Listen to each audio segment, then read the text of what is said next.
Okay, hello guys. This is my review of Chivalry. As you probably heard during my Let's Play, if you watched that, this is the first time I'm doing a review of any game. So I'm going to see how it goes. I've created a format in Notepad, and me and Jacob have kind of reviewed. We've gone over the format, reviewed the format, and we've kind of thought it over how we're going to review the games. So I'm not sure how it's going to go. I'm kind of going to just talk you through it and my thoughts on the game based on the formats that I've come up with. So let's get into it. First of all, we've got the game's background, which I think is worth noting. Its developer was Torn Banner Studios, sorry. Released on October 16th, 2012. So its only download was via its only media distribution was by download via Steam. So that kind of limits its market a little bit, because it means it's not available for, well, one, console users, and two, anybody who's hasn't got Steam. If they use anything else like Gamersgate or any other game provider, maybe they don't even own Steam, they just use disc box sales. I don't know why you would only do that if you're on a PC, but there might be some out there. Its genre is action and multiplayer only, which is worth noting. We'll probably go into that in a little bit more detail later on. And the initial response was, well, I think I kind of knew about War of the Roses first, so I started, as probably everybody did, whether it was Chivalry or War of the Roses, whichever side they were on, compared the games, and I think going into it they were very similar, like all the way up to the creation stage, all the way up to, in fact, actual selling the game. It was pretty equal. So I think that, for one thing, because I was on the War of the Roses side, because that was the one I thought of most, and I think that was kind of the one that I thought, hang on, this is quite an interesting concept. I think this would be a good game to play. They had horses in the game, which Chivalry don't, which I thought was quite a unique idea, even if the horses were a little bit overpowered, I think. Well, I heard they were anyway. I never actually played the game, because I think a lot of people thought that if making it a competition, which, everything kind of does, everything shouldn't be, but everything is. So we all know that Chivalry won that particular competition, I think. So everybody's playing Chivalry. Well, not everybody, obviously. The majority of people are playing Chivalry, which is good for the game, good for the developer. Hopefully they'll bring more to the game, which they've just released an update, which is really good.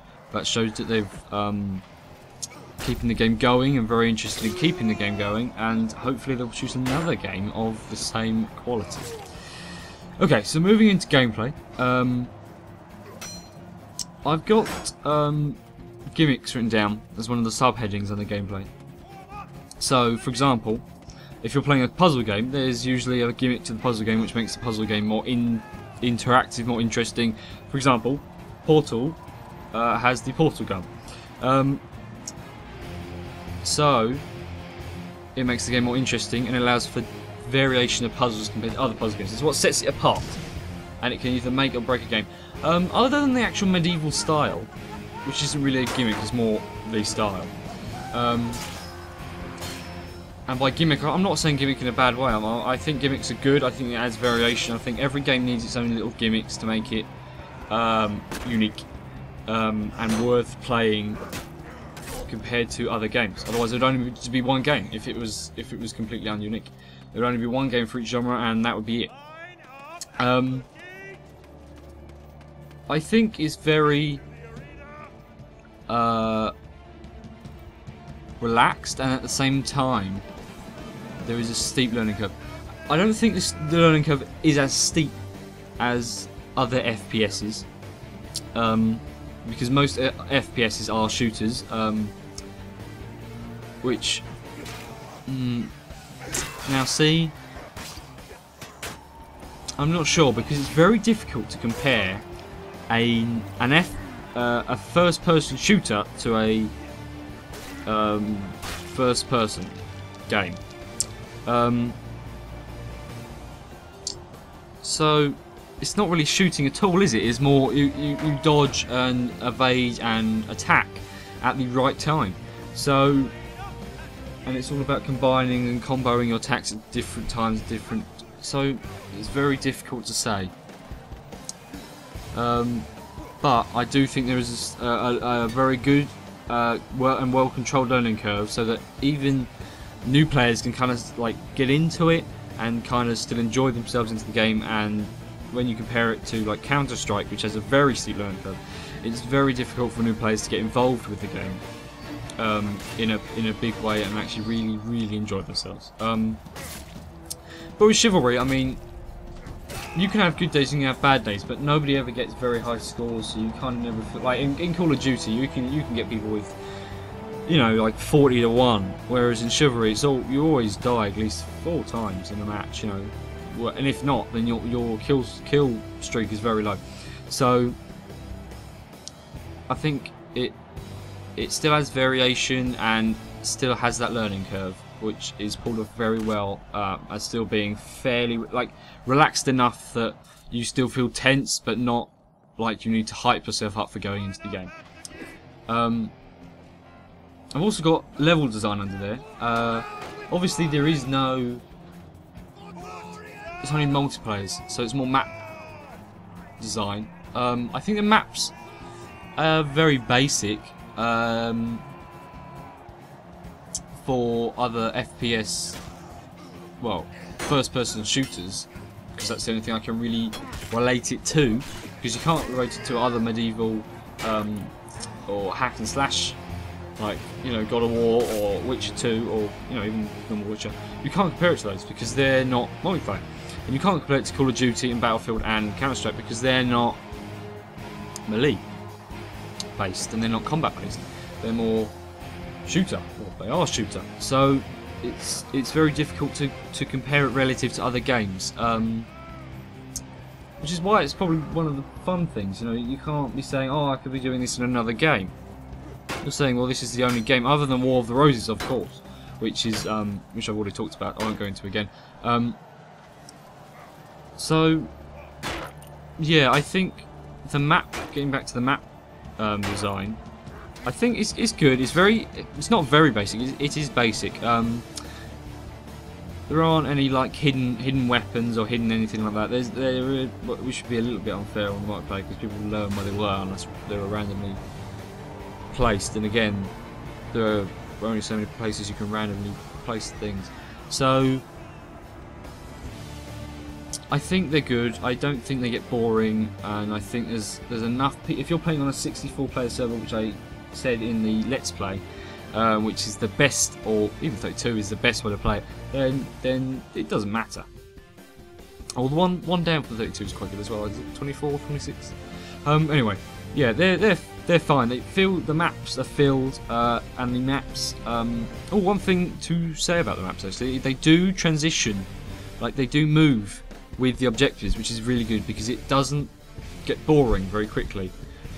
Just when you're about to get bored of it, they change, they move with the objective, and then you've got to rearrange yourself in this new. You've got to rearrange your tactics if you're playing, you know, on TeamSpeak. You've got to be able to know your opponent, where they're going to be, all that kind of thing. So there is that to it actually, which adds more tactical element to it, and again adds to the learning curve. So overall, the game does play very well. Now audio, which is the next heading, and under that is music, sound effects, and voice acting. Obviously, voice acting, all there is screaming. That is literally it. So you can't do that very badly. I'm not going to really go into how the screaming was done. It's pretty damn pointless. sound effects. The weapon sounds do sound very good. When you're in a large battle again of 64 players, it does seem like you're genuinely in a war zone, a medieval war zone. And I think it's done very well, and actually done pretty well. The music isn't. It's not fantastic. It's not bad. It's good. It's good. It sets the tone. Sets it well. And I'm not even sure if you get much music in the game when you're actually playing the game, which could. I'm not sure. If it doesn't, then that would add to the warlike effect. But I don't quite know that one. Graphics. I'll tell you what. I'll compare the graphics to War of the Roses, because that, as I've said, is the closest game you can get to the style and that kind of thing. And I think they're both actually by indie developers. I'll check that. War of the Roses. Okay, so compared to the War of the Roses, I mean, it's pretty clear that War of the Roses wins. It's got to have one letdown. Paradox Interactive, I'm not sure if you can consider them indie or not. But compared to All the Roses, obviously, I mean, the lighting effects, the fidelity, the overall, if you're looking at it zoom, close, far away, anything like that, you are going to think the All the Roses wins. It has to be said, which is, fair enough. War of the Roses did pull out on that thing. They did get it out of the bag on that one. That is very well done. I was going to buy War of the Roses at one point over Chivalry based on the graphics, because I couldn't see much differentiation between the two. Didn't see much variety. So I thought, alright, I'll go with the best graphics, because everybody wants the best graphics. It adds to the overall feel of the game. I was going to say realism, but I don't think realism is a game. I don't think it should be involved in game review, discussion, anything like that. You don't play games for the realism. But anyway, let's not get into that. Let's just say it's not on my review list. I've also got if the style suits the gaming genre, but it does. It's not a cartoony look, so I think it does. It's not cartoony at all. In some areas it might be, but it's very basic. It's obviously not too basic. It's not Minecraft basic, but it is. It's not down to the pixels, but it is compared to obviously War of the Roses and compared to other FPS games. So yeah, I'll compare to the shooters as well. Obviously, I can't compare to RPGs. I'm not going to compare to RPGs. It's not an RPG. But I at least can compare to an action multiplayer, which is what it is. Again, it kind of loses out, but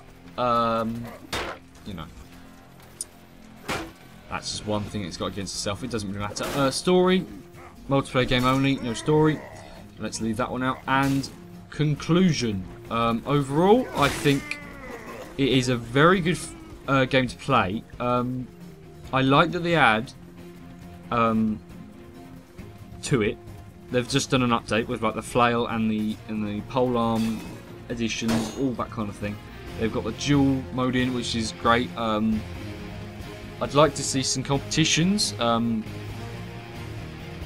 out of the game, like maybe not proper EA type games. Yeah, like EA type, you know what I mean. But I think it's looking good. I hope that War of the Roses does come out, and trying to get a competition going between War of the Roses and Chivalry, because it would boost both the genre, both the games, and both the as I said just a minute ago, the EA competition thing. I think it would be good to see that, because it's very interesting to watch the game as well as play the game. So that's kind of the main point of EA tournaments, isn't it? So yeah, I think replayability-wise and longevity-wise, it's a multiplayer game. So, and it's a multiplayer-only game. So it's not when you complete the game, can I replay it? It's not. No, it's not that. What it is how fun is it to play and how long can you play it for? I've played 6 hours.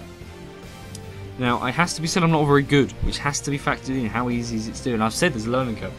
So people who aren't very good at games, in general, or aren't very good at this particular game, may find the longevity isn't as good. But, you know, I can't really say that's a bad thing. It's the game because that's kind of based on the player. And I don't think that should be factored into the game's overall failure. I don't think that should be accounted, you know, considered in the failure for the game. So I think it's a good game overall. The cost, I think, is good. It's about, I think I bought it for about 12 quid on sale. I think it's about 24 pounds, I believe. That's your English pounds. Don't know what your equivalent is because I don't know where you live. So yeah, that's kind of been my review of Chivalry. In the video now, or around about now, there would have been a total of the scores out of 30. Since this is a new thing and this is the first episode, I will now explain the rating system. Now, I'm not going to tell you what the actual specific numbers are, but based on 1, 2, 3, 4, 5 of the categories that I have created, 5 of the 6 categories that I have created, I am going to create a score out of 40 and tell you that score. So each category has its own amounts which add up to 40. And that then makes the game's overall score. But you'll be seeing on the screen now that it's out of 30, and that's because story is worth 10 marks. That's the only one I'm going to tell you. 10 marks, because otherwise I'll have arguments. So